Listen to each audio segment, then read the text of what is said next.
right, let's get back to this. So the next circuit we have is we're going to finish up the designs that we had in the last video. So I'm going to show you guys what we're looking for as we go through these.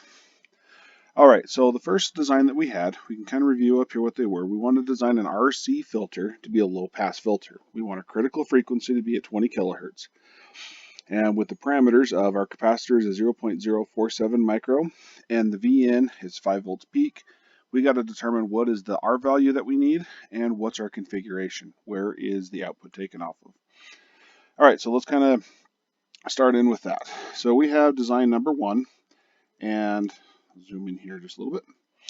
So the first thing we're going to look for is we are going to have our signal. We're going to have a ground.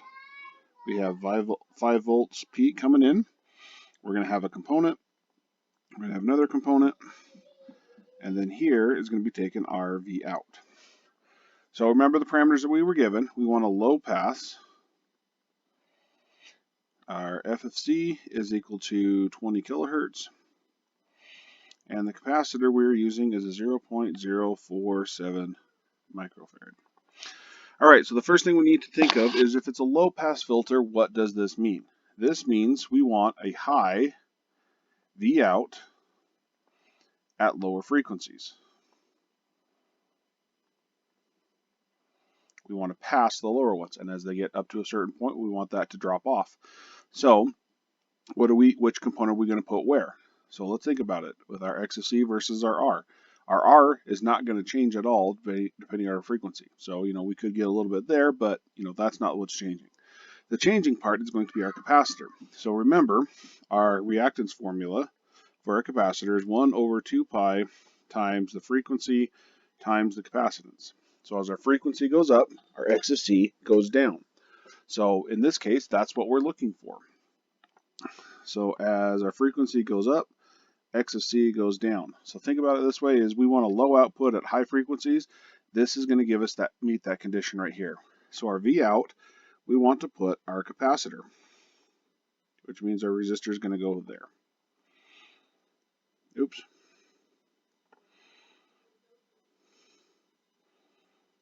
There we go. That looks better. So our capacitor is going to go in this format. And we have to determine what our R value is. We already have the configuration, and that's just based on the frequency, on the response curve of how this is going to work. We want at low frequencies to be a high voltage, high frequencies to be a low voltage. So that's what we've done here. So now the other part is we need to solve for our critical frequency. So again, we can come back to this known formula that we have, and this time we want to solve for our frequency, or for our XFC. Solve for XFC because at our critical frequency, our XFC is equal to our resistance value. So whatever this value needs to be, that's what our resistor is going to have to be to match so we can achieve this. So we plug this into our formula.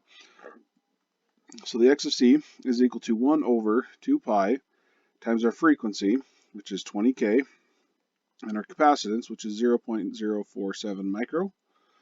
We run that through, and the XFC we get is 169.314 ohms. And so that's whatever value has to be for our resistor. So we have 169 ohm resistor for our value. And we have to have that to be able to select the frequency. Now, one of the cool things is if we wanted to make this guy variable, one of the things we could do is we would just change one of the components to a variable component. We could either put in a variable resistor or we could put in a variable capacitor. When we're designing them, we kind of got to look at our, the constraints that we have, whether it's a budget, whether it's parts, whether, whatever it may be, and kind of build accordingly to that. And honestly, a potentiometer is a lot cheaper than a variable capacitor. So a variable resistor is either we can throw one in there and we can be able to vary this thing up and down as we see fit. We can even put in a range if we wanted to, which is another thing that we could do. We could build filters later to give us a range depending on how we select it. So we can tune in, like with our radios, to a specific, and allow certain frequencies to pass through. All right, so that is the design for the first problem. That's all we're looking for. What do I need to get, or what do I need to do to get the output that I've, that's desired, basically, is the idea. All right, so now let's move on to the second parameter circuit that we had. So this one was, we want a high pass filter,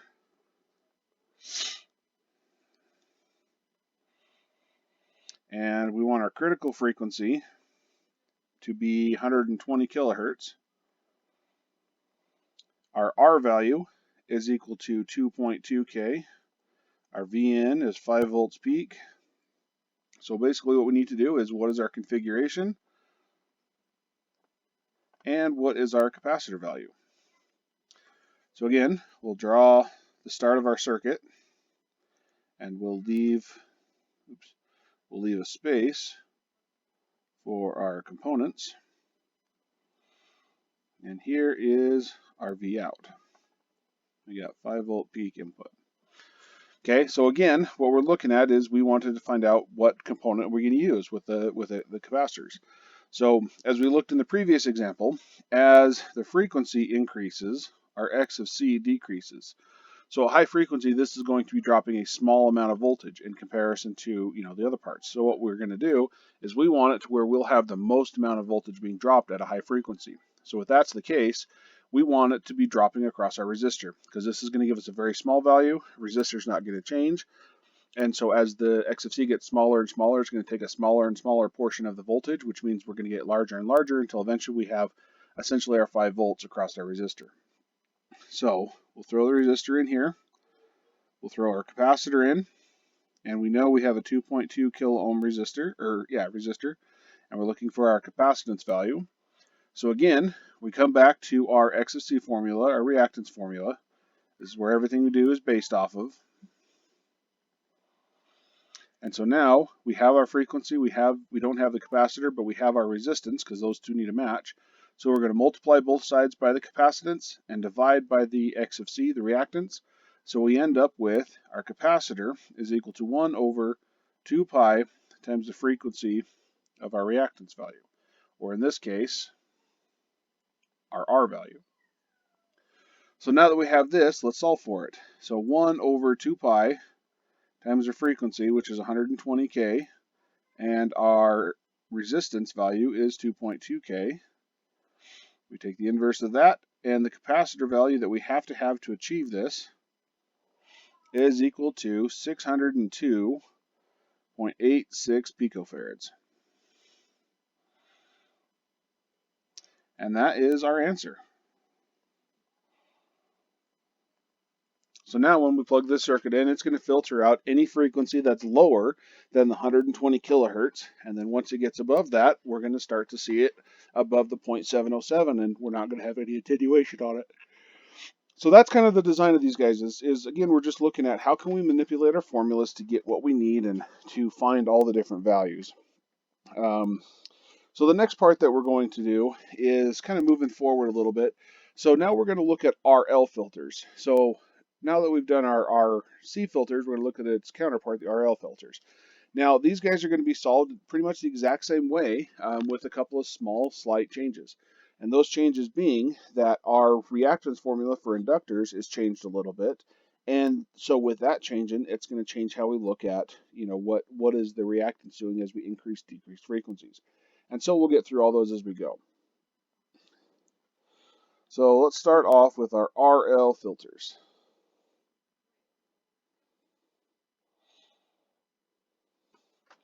So again, we're going to have two configurations.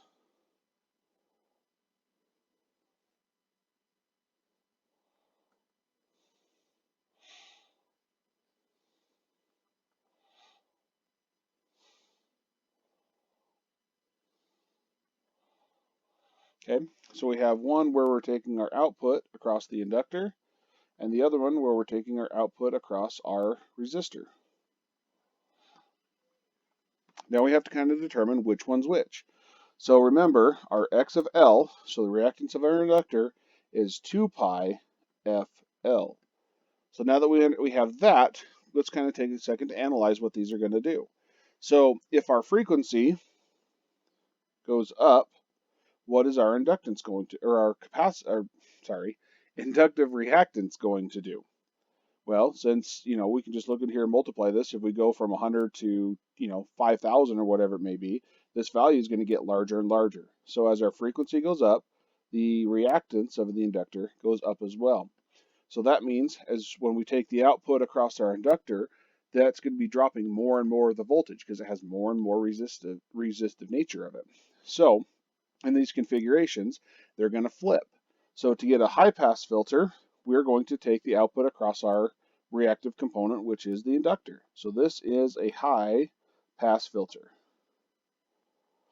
This is a low pass filter, which basically means at low frequencies, this inductor is going to have a very small reactance value, so the majority of the voltage will be dropped across here. And then as the frequency goes up, we're going to see more and more voltage dropped here and less across our output. So that's what we're saying by the order now matters. Before it didn't really matter because we were just kind of looking at general parameters, and now we're actually wanting to do something with these. Okay, so now that we have the kind of the basic understanding with that, let's take a look at a couple of circuits and let's solve them out. So we're going to do the same thing that we did before when we draw out our chart, and we're going to fill it in based on these two values. So again, this is like the lab. We're just shifting the, instead of going the frequencies from left to right, we're going from top to bottom. So it's pretty much the exact same thing we're doing in lab. So our chart, we'll draw our frequency, our resistance, the reactance of our inductor, current total. Then we're going to go the V out of our inductor.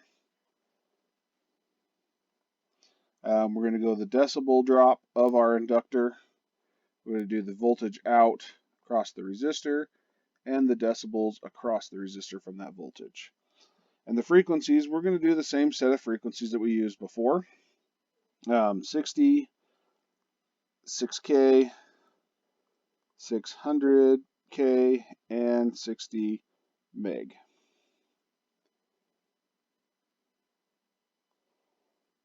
Go through, there's that.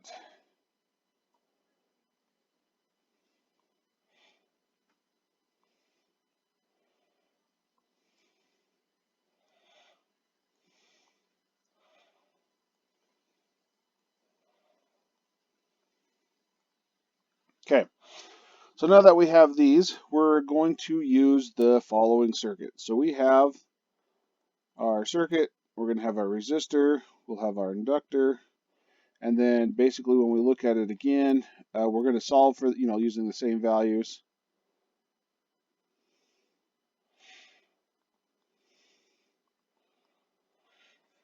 Just one's going to be based off the inductor, one's going to be based off the resistor, and vice versa.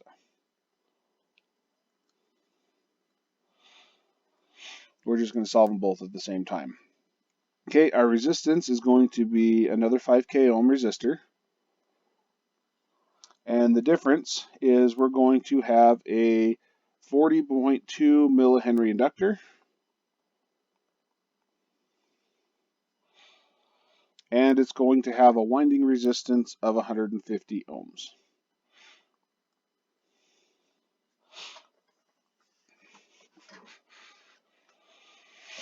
All right, so now that we have that guy, one of the things we need to take into account too is when we're dealing with our inductors is we do have that winding resistance. So that's going to play a part into finding our critical frequency. That is just normal resistance that we're going to add on, to the resistor value later when we solve for all these guys. So first thing that we're going to want to do is we're going to go through, and I'm just going to go through and solve these with each of these parameters. Going to go from top to bottom and then work our way across. So we'll increase the frequency, we'll save our X of L, we'll find our X of L for 6K, 600, 60 meg, and then we'll work through and solve them all that way. So our resistance value is going to be 15K, and that's not going to change for any of these problems. They're going to remain there because it's not changing based on the frequency. It doesn't care what the frequency is. Okay, so the first thing that we're going to solve for is our X of L's. Remembering our formula is 2 pi times the frequency times the inductance. So our X of L at 60 hertz is equal to 2 pi times 60, and our inductance was 40.2 millihenries. So this value comes out to be 10.053 ohms. The X of L at our 6K frequency is 2 pi times 6K times 40.2 millihenries. That value is 1.5 kiloohms. At 600K, we have 2 pi times 600K hertz times the 40.2 millihenries. And that gives us 150.042 kiloohms. And the reactance at 60 meg is equal to 2 pi times 60 meg times 40.2 milli. And that value gives us 15.004 meg ohms. Okay, so let's transfer those up to our chart. That way we can keep track of everything. So we have 10.053 milli ohms. And I say that with a question because I didn't write it down, but it was in my notes. So we're at 10 milliohms at 60 hertz instead of just 10 ohms. So at the 6,000, we're at the 1.5 kiloohms. At the 600,000, we're at 150.042 kiloohms. And at 60 meg, we're at 15.004 megaohms. All right, now switch colors. Now we're going to solve the currents for each of these.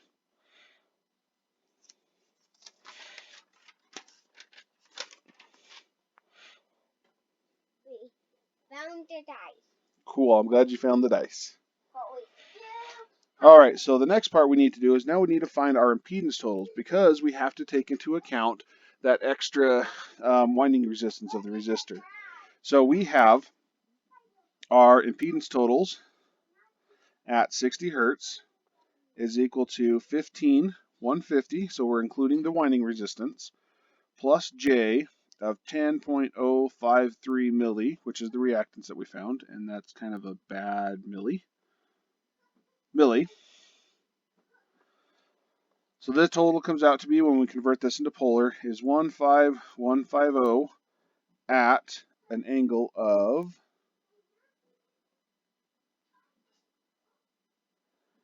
38.019 microdegrees. So very, very, very, very teeny.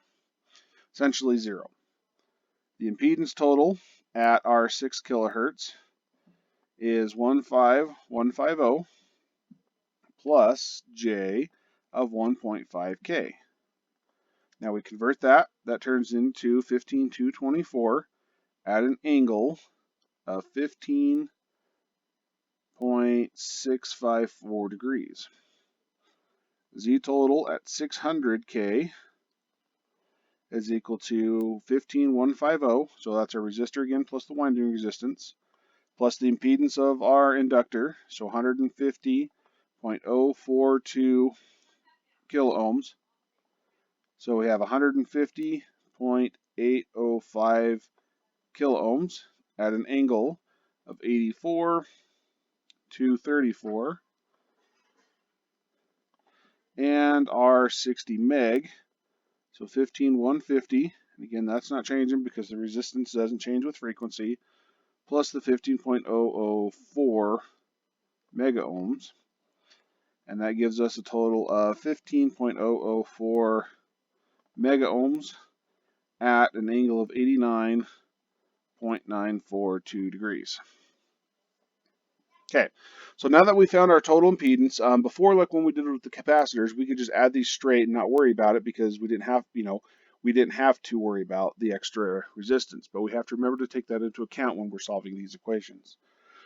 So now, since that wasn't a value on our chart, we're just going to keep going and use it again. So we're going to use for our I totals at 60 hertz is equal to, so remember our I total is equal to voltage total over impedance total. So we have 5 volts divided by the 15,150, and that's going to give us 330 microamps. Our I total at 6K is 5 volts divided by the 15,224. That's 328. 429 microamps. And again, I'm leaving the angles off because right now we don't necessarily need them. when we're looking at these, we're only looking at just the output voltage, and that's the voltage we're going to get. So it doesn't really matter what our angle is at this point because we don't care. We're just going to use the voltage that it spits out. Whatever phase it is, it's whatever phase is going to be transmitted to the next parts of the circuit. And with that's the case, it will just be, what it is. It doesn't matter farther down the line as long as we're not looking at two different samples at the same time. For right now, there will be things later on in the semesters that, that will come important, but for what we're doing, it's not. So then the I total for the 600K is equal to the 5 volts, and that's divided by the 150.803K, and that is equal to 33.155 microamps. And then our I total at 60 meg is equal to the 5 volts at the 15.004 meg, and that gives us a current of 333.244 nanoamps. Very, very, very, very tiny. All right, so let's go ahead and record our I total values. So at 60 hertz, we had 330.033 microamps. We had 328.429 microamps. Then we had 33.155 microamps. And then we had 333.244 nanoamps. Okay, now that we have the currents, now it's the easy part, just multiplying our voltage times the resistor or the inductive reactance at that time to solve for the different voltages, putting into our formula to solve for the decibels. So let's go ahead and solve for the voltages out and our decibels when we take our input or take the output off of the inductor. So we have the voltage out when it's across our inductor at 60 degrees. So that's kind of what all this is. I'm just kind of shorthanding things. So voltage out across the inductor at 60 hertz. So we take our voltage is going to be equal to the current multiplied by our X of L or R, depending on which value we're looking at. So we have our 330.033 micro multiplied by our inductor, because that's what we're looking for, so the 10.053 milli. That gives us a value 3.318 microvolts. So teeny tiny amount of voltage. I'm not sure if our DMMs that we have, that you guys have in the kits, will measure it. I think they might, but it'll be very, very close. It's on the very, very bottom range of it. The more expensive meters you get, the farther down in the current they can read. Okay, so we have that voltage. Now let's look at our next frequency range. So the voltage out across the inductor at 6 kilohertz, and our current was 328.429 micro. The impedance that we had across that guy was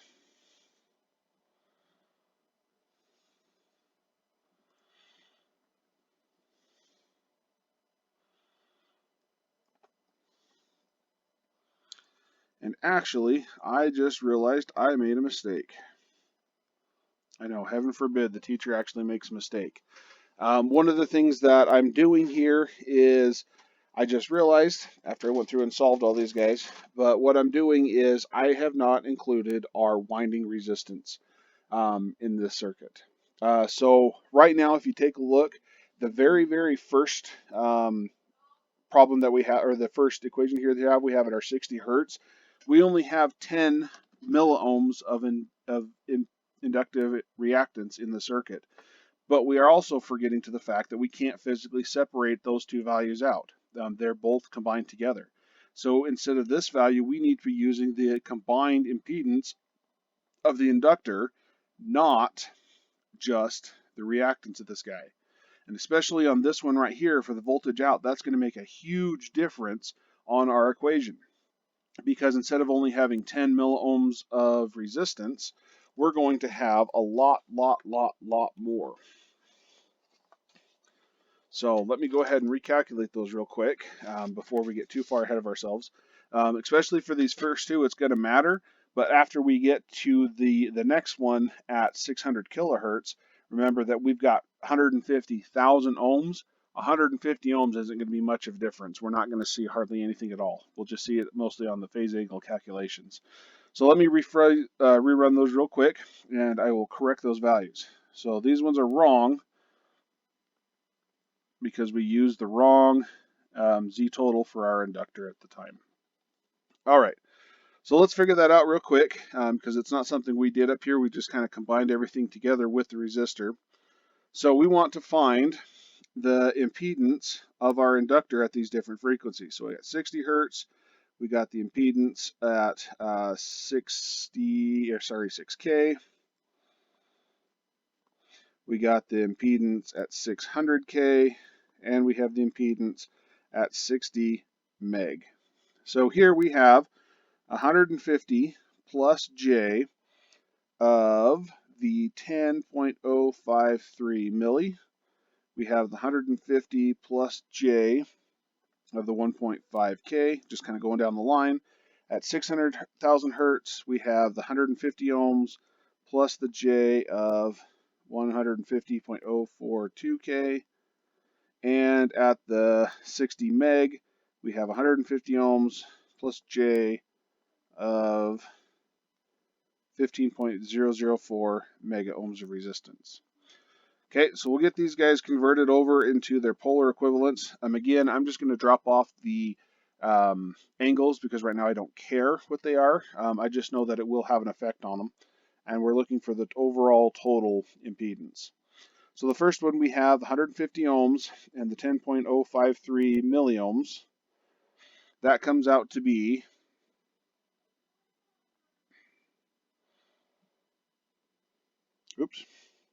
helps if I type in milli, not kilo.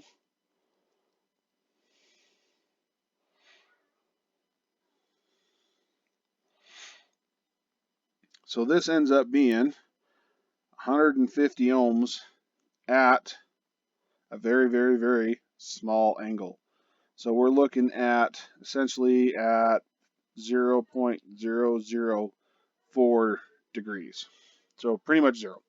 But it changed it from 10 milli to 150 ohms.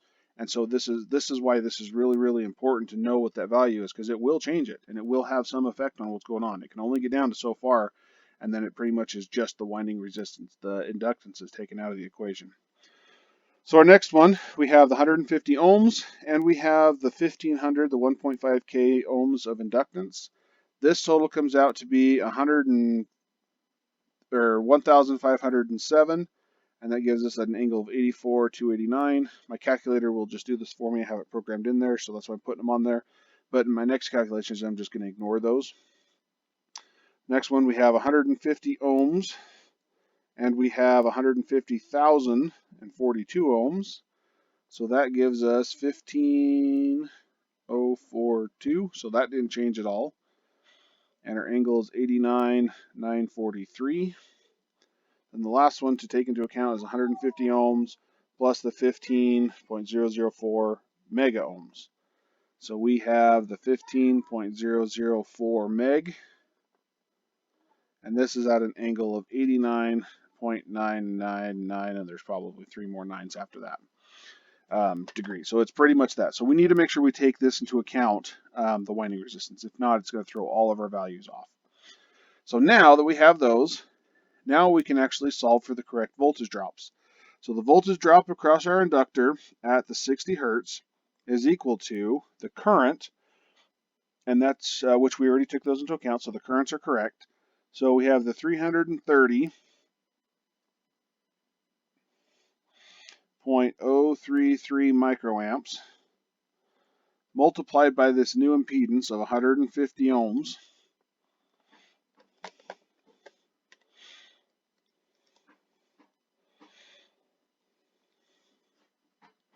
That gives us 49.5 millivolts. So right there, just with that little change, we went from reading 3 microvolts to reading 49 millivolts. So off in a complete, 1,000 times difference just by that one little mistake. Now, in the grand scheme of things, it's not a lot, but we just need to make sure we always take that into account. So now we have the voltage of our inductor at our 6 kilohertz. So the current we had was 328.429 microamps, and that's multiplied by 1507 ohms.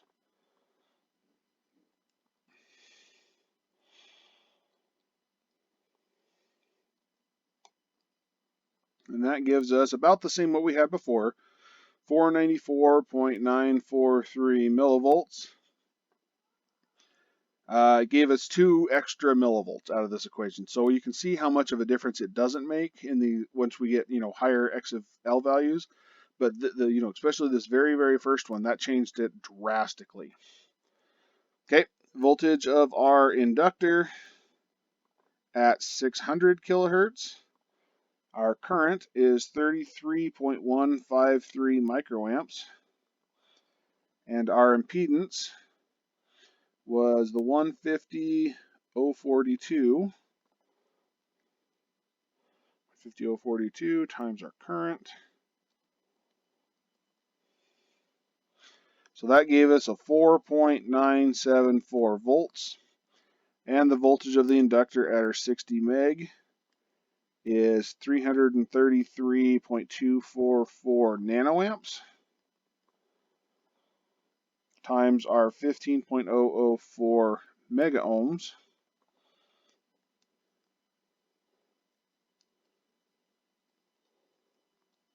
Times 10 to the negative 9th times 15.004 times 10 to the 6th. That gives us 5.000 volts. All right, now we need to solve for the decibel drops in these equations. So first one that we take is our VL. So we're going to convert that to dB. So remember, we take the 20 log of our voltage out over our VN. So we have 20 log of 49.5 milli over 5, because that's our input signal. Run these new numbers through.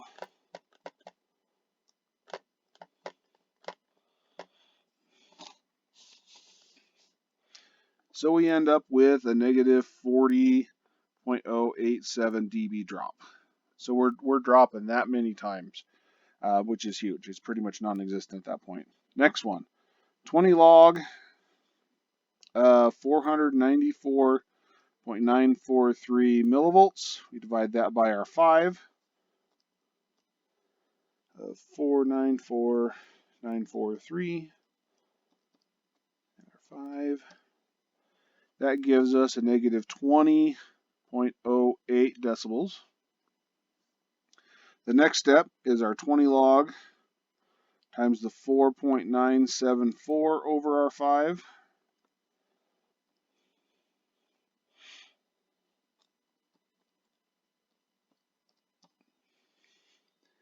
And that gives us a negative 45.284 millidecibels. So really, really small drop. And the last one gives us a 0 decibel drop. All right, so now we're going to go ahead and transfer those over. I am going to grab these values on my phone real quick, just take a screenshot so I'm not scrolling back and forth all the time. Save you guys a little bit of a headache.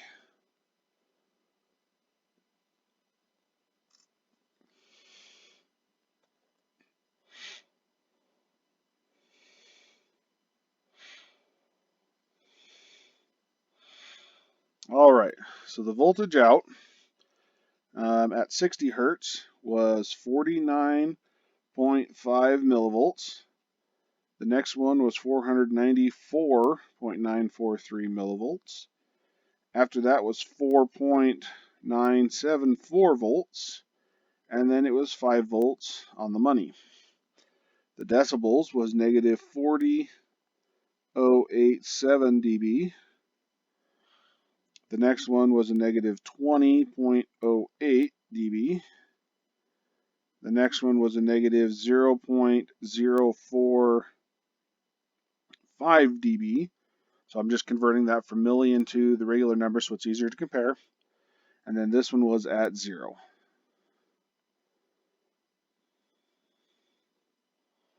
Okay, so now we can go back through and we can calculate the R. And the other ones I have for my notes is all good to go. I don't have to recalculate anything. And again, I do apologize about that. But again, it just shows you the importance of thinking everything through when you're doing these equations. All right, so we want to take the voltage out of our resistor, at 60 hertz is equal to the current. So again, current times our resistance value. So 330.033 microamps at 15,000, which is what the resistor is, comes out to 4.95 volts. The voltage out of the resistor at 6 kilohertz. Our current was 328, 400.429 microamps. And again, that's multiplied by our 15K. 15K, not 150K. That gives us 4.926 volts. The voltage out of our resistor at 600 kilohertz. The current was 33.153 microamps. Times the 15K again. That gave us 497.295 millivolts. And the V out of our resistor at the 60 meg, and that was 333.244 nanoamps times our 15K, and that gave us 4.999 millivolts. And then the decibel gain that we have for these as well. So remember the formula was 20 log the V out over our V in. So we had 20 log of the 4.95 over 5. That gave us a drop of 87.296 milledecibels.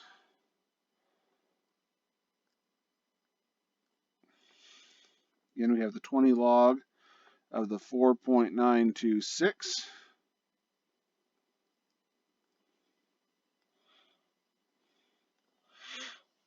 over 5. And that gave us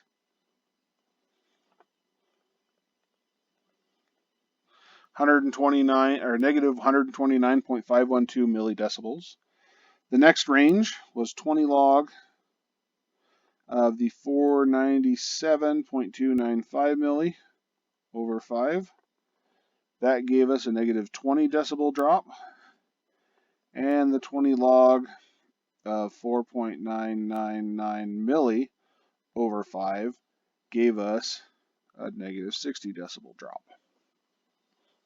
Okay, so let's transfer those back up to our table.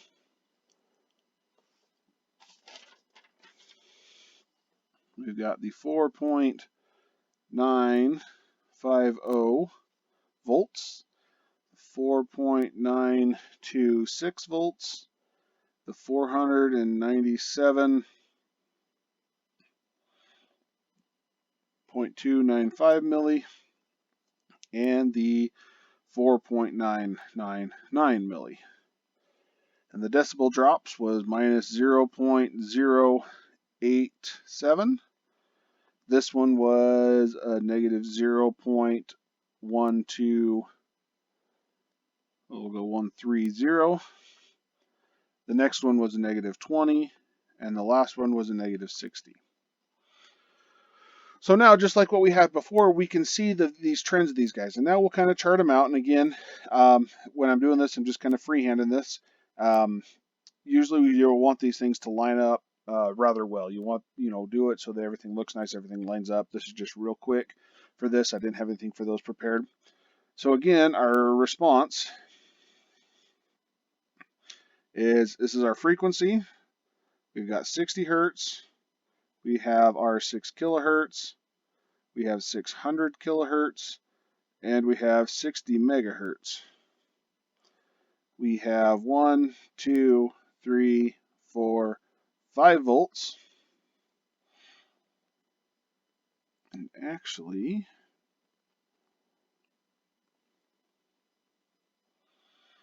why don't we do this? I'll turn my grid on. And then I will redraw this on the grid and actually make it look closer to what it should be.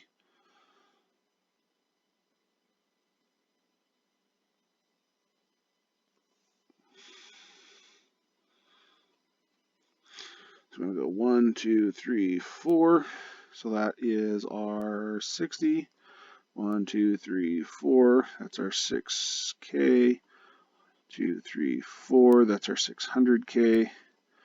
1, 2, 3, 4. That is our 60 meg. And then we're going to go 1, 2, 3, 4. 4, 1, 2, 3, 4, 1, 2, 3, 4. So we got 1 volt, 2 volt, 3 volt, 4 volt, 1, 2, 3, 4, 5 volt. So this is voltage, and this is our frequency.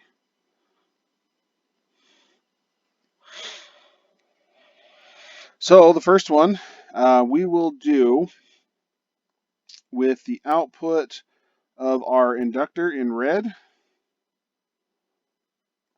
and we will do the output of our resistor in this blue ice color. So we'll start with the inductor. So at our first frequency, we're at 4.95 millivolts. So 50, 250, so we're about right in there. The next one we have is half a volt. So we go up to there. And then the next one we have, we're all the way up at 4.9.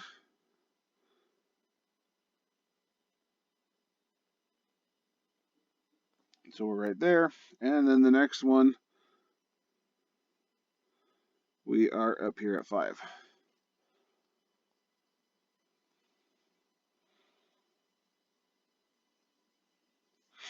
So this is our chart for our V out on the inductor.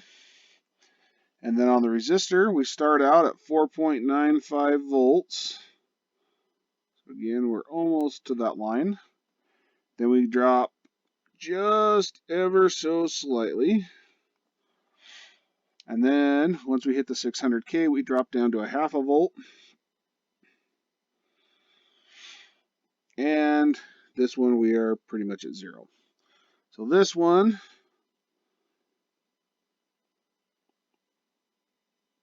okay. So right in this range, yep, see this one already looks better.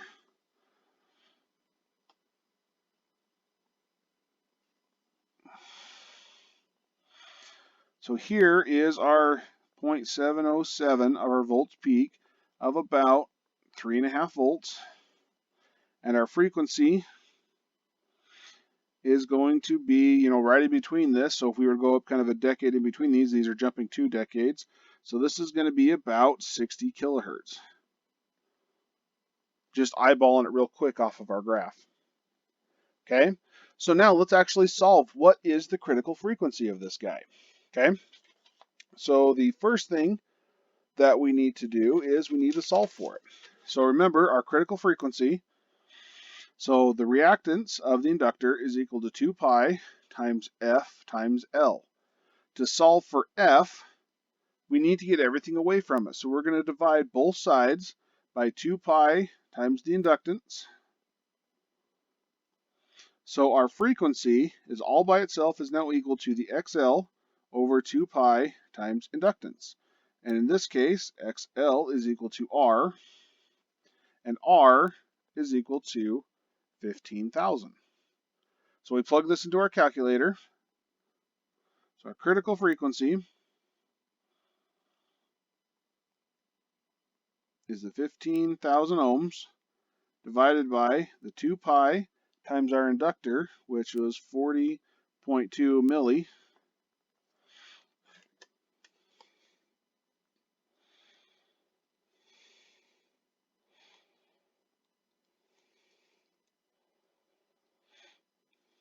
And this comes out to be 59.386 kilohertz. So not bad from my estimation off of my fairly inaccurate graph. Granted, I kind of knew that that's where it was going, but if we draw these graphs correctly and accurately, and we draw these curves, we can get a very close approximation to what it should be. And then when we calculate it out, we can dial it right in. So the cool thing is at that point, we're going to have about 3.5 volts across either one of the resistor or the inductor at that time. And the same with the capacitor. At the critical frequency, this is where the voltage drops, the resistances, everything is equal in the circuit. We've kind of achieved a state of, what is the term? Homeostasis. I don't think that's right. Essentially, we've achieved balance. I keep thinking to the movie Biodome, if you ever guys did that, and that's kind of what I'm trying to think it. So basically, we've reached our equilibrium point. Anyway, so moving with that, that's how we can calculate all these guys, and that's kind of the application of what we're doing. We want to be able to see these curves and see these trends and understand, okay, what's going on. So again, we can look at it is if we're using the green value. So this is the voltage of our inductor, voltage of our resistor on the output. So anything over here we're going to pass because it's greater than this 0.707 of our voltage peak. So this is going to be our pass. So this is low passing frequencies. When it gets higher than that, it's going to distort them and attenuate them out. And same with the voltage on the inductor, the low frequencies, it's going to attenuate the crap out of the signal so we don't get it. But once we cross that threshold, now we're suddenly, really, really fast. If you look from in between there, we go really fast up to that top, and then we just flatline. And then the inductor continues to get larger and larger and larger, taking more and more of the voltage. And, now we're out 7, 8, 9, 10 decimal places of accuracy if we wanted it. But essentially, we're at the peak voltage that we can get. And so that's one of the things that now that we're going to kind of switch into is we're getting close into approximations. So now we have to understand that we'll be able to calculate these guys down, but there is so many little different variables. There is extra capacitance in your probes between the individual points. There's extra capacitance into the proto board itself. There's extra capacitance that gets added in to your breadboards, things like that. Anytime you put another piece of metal, you put two components next together, their legs, now you have a little bit of a capacitor there, and it actually adds some into the circuit. So our accuracy is the window that we have kind of gets bigger and bigger and bigger as we go. We still need to be within the ballpark, but if we start seeing some variation, and there's a lot of that's going to happen, especially with the lightings in your house, again, like those fluorescent light bulbs, they will raise havoc on some of these circuits. They just act like antennas. They pull in some of those waves that are being generated from the ballasts and everything, and from the light bulbs, and it makes a mess of circuits. So if you're getting some weird readings, try holding like a piece of paper or a book or something over your circuit, and you can actually see sometimes the noise will get filtered out by the book because it can't travel through through that book. You won't see it in your circuit. So that's just kind of one thing to kind of look forward to and play with. So now remember, we're looking at what set of frequencies do we want to send out, which ones do we want to attenuate, and the ones that we want to keep, we don't want to attenuate. That's going to be what kind of a pass circuit is. So if we want high frequencies to go through, that's a high pass circuit. If we want, the lower frequencies, if we want them, it's going to be a low pass circuit. And so with that, kind of like with what we did with the capacitors, is now let's go ahead and do a couple examples of our inductors. So we want to design a couple of circuits with our inductors, and same thing that we did at the beginning of this lesson. So we'll zoom in a little bit again. I'm going to turn off the grid lines at this point.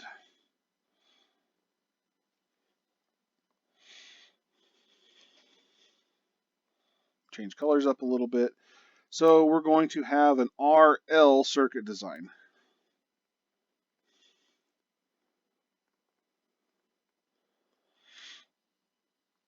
So in this one, the first one that we want is we want a low pass filter.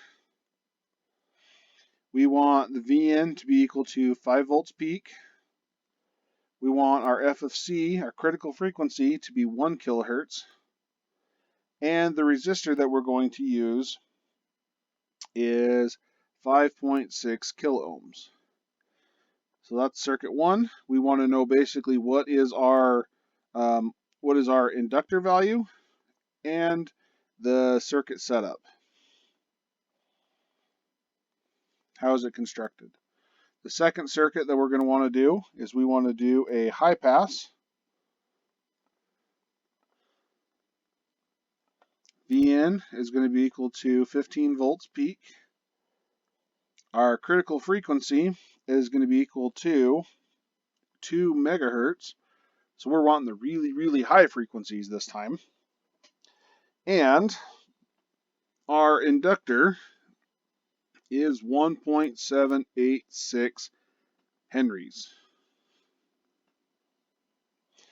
So we want to know what is our R value and what's our configuration. Okay, so now I'll give you kind of a chance to pause the video, practice this. I'll wait for a minute and then we'll go through these and explain the circuits and the design for them. So now that you've had a chance to practice solving these guys, let's go through. So the first circuit we are looking at is we want a low pass. So that means at when frequencies are low, we want the output to be high. So how are we going to do that? Well, let's go back to our X of L, the reactance. So at low frequencies, we want the output to be high. So at low frequencies, what is our reactance? It is also low because it's based on this. There's no, it's a direct relation back and forth. There's no extra division step in there. So they are directly proportional. Frequency goes down, X of L goes down. So if that's the case, we want and when our X of L goes down, the voltage out, if we were using it across the inductor, also goes down. So we want the portion of our circuit that's going to give us the highest voltage. So in this case, we want our R to be our output. So our circuit configuration will look like this.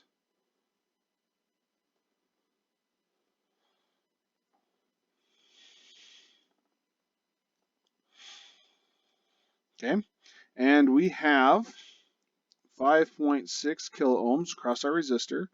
We have our 5 volt peak input. So now we just need to solve for our L value. So again, we start off with our base formula. Our X of L is equal to 2 pi times the frequency times the inductance. We know the X of L is going to be equal to our resistance value. So we can plug the values that we have in and look for what we need to solve. So we have 5.6K. We have 2 pi. We have our frequency, which was set up as 1 kilohertz. And we're looking for the inductance.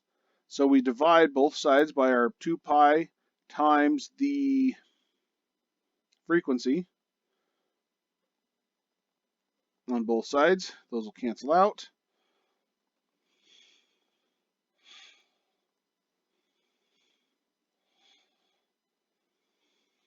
Okay, so we end up with our inductance is equal to the X of L.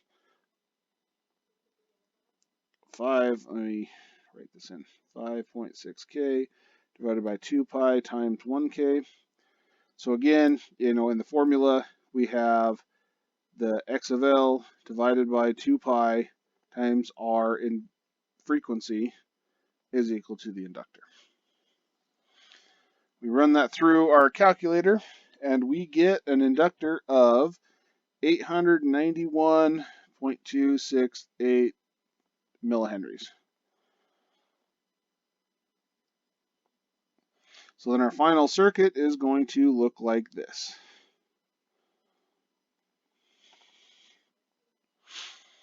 Okay, so now that we have that, let's go back and look at our other one. So this time we want a high pass circuit. So that means when our frequency is high, our V out is high. So kind of going back and looking, our reactance formula, just so we can have a visual representation. As our frequency goes up, the X of L goes up. And if our X of L goes up, the voltage drop, if it's taken across that inductor, goes up. So we know that we want the output based on our inductor. So the configuration is this.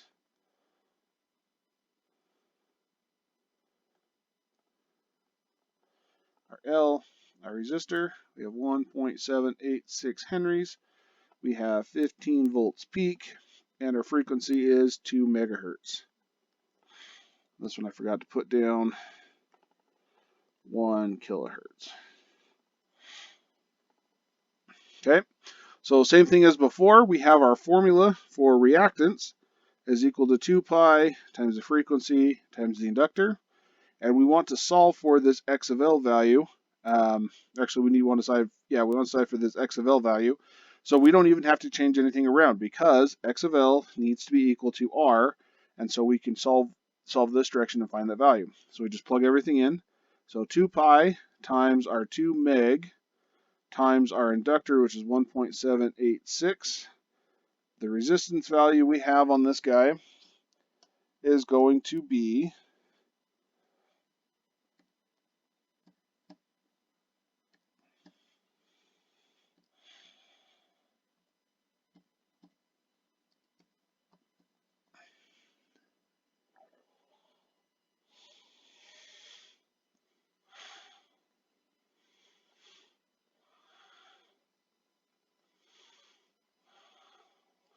So we have a 22.444 mega ohm resistor. I guess that kind of looks like my micro, so let me fix that. There we go. And that's the answer.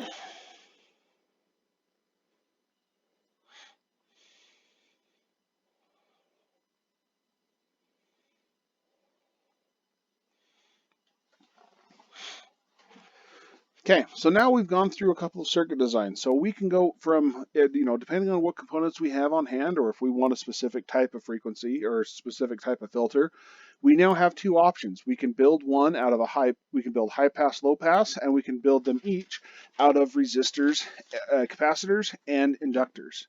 So that takes us to the end of the actual filter identification and the discussion of that. So I'll kind of, show a last little representation of each of the filters that we can have. So the circuits that we can have, or the possible configurations, are this. So we have one with the resistor as the output in an RC circuit. The next one we have is where we flip that. We have the resistor first, then we have the capacitor.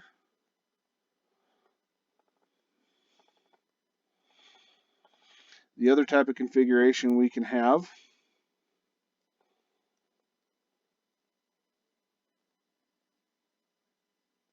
is with our inductor and then our resistor with our output across the resistor. And the last one that we have that we've talked about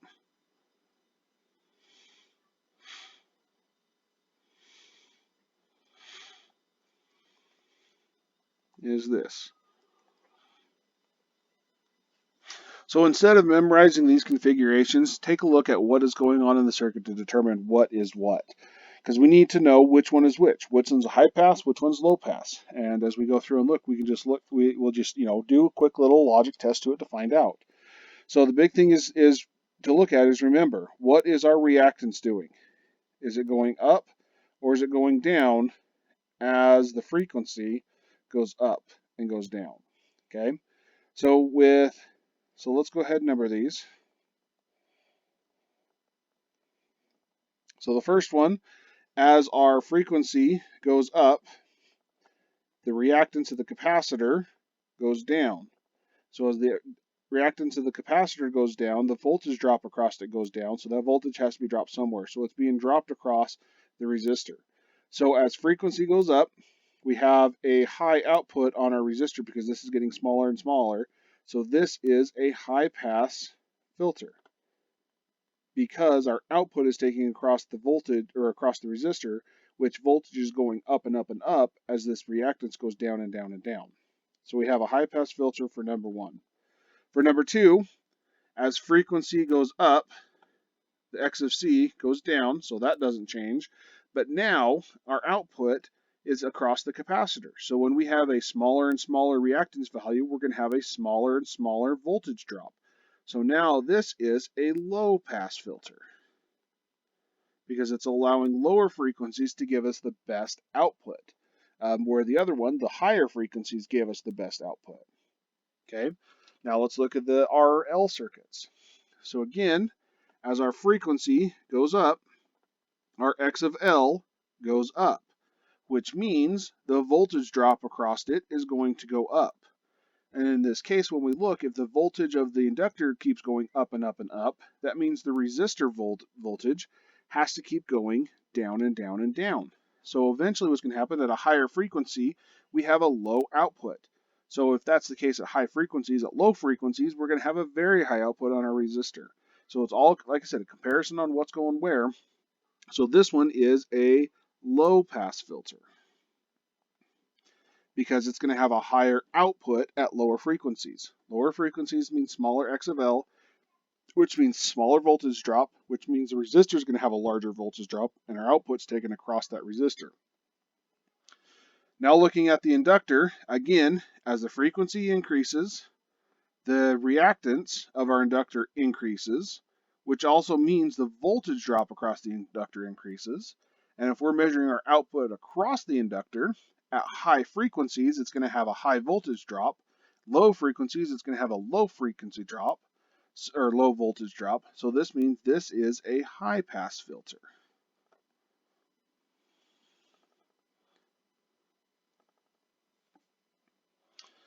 So there is the first four circuit configurations that we can have.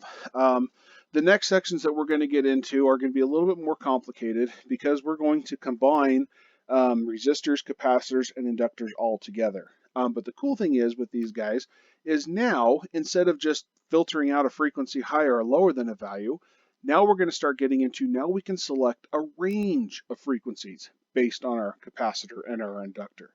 And what this is going to do now is this is going to allow us to set a specific range. So let's say I want to have anything lower than 20,000 hertz, I want filtered out.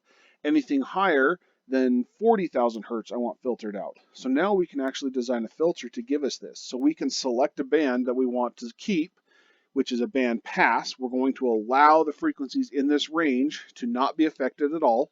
Anything outside of those ranges is going to be attenuated down.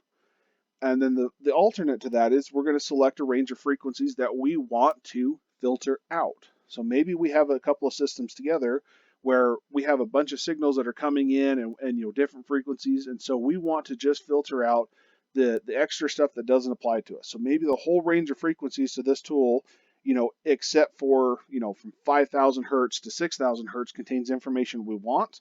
We want to filter out just that 5,000 to 6,000 hertz signal, get that out of there, and then all the rest of the information is what we actually want to use. Depending on the application, it could move around, we could have a huge range, things like that.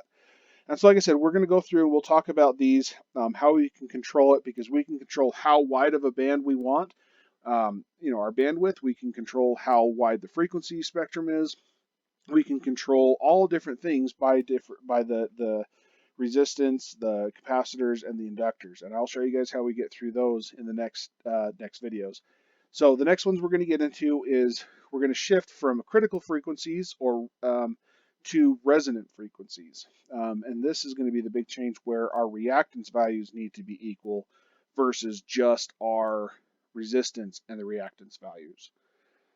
Anyway, so that is these videos for RL and RC circuits, how to go through and identify them again. Again, like I said, these are all in the quizzes, are all in the tests. The lab that we're going to do, it is the same thing as these. And I believe there's a series resonant and a parallel resonant on the lab. I don't think we go through all the different combinations. I could be wrong. But either way, as we get more videos through these, if you guys do have any questions, please let me know. Again, my office hours are going to be available through the Zoom meeting. If you guys forget the code, it's on Moodle. And so the office hours are going to be same as normal from 8 to 11 and from 1 to 3 during normal class times. And if you do need to get me outside of class times, please let me know. And like I said, we'll work something else up. I'll get you the information you guys need. I'm always open to answering questions. Whatever you guys need, I am here for. So hopefully you guys at least enjoyed this, learned something new, and as always, enjoy your day and stay safe.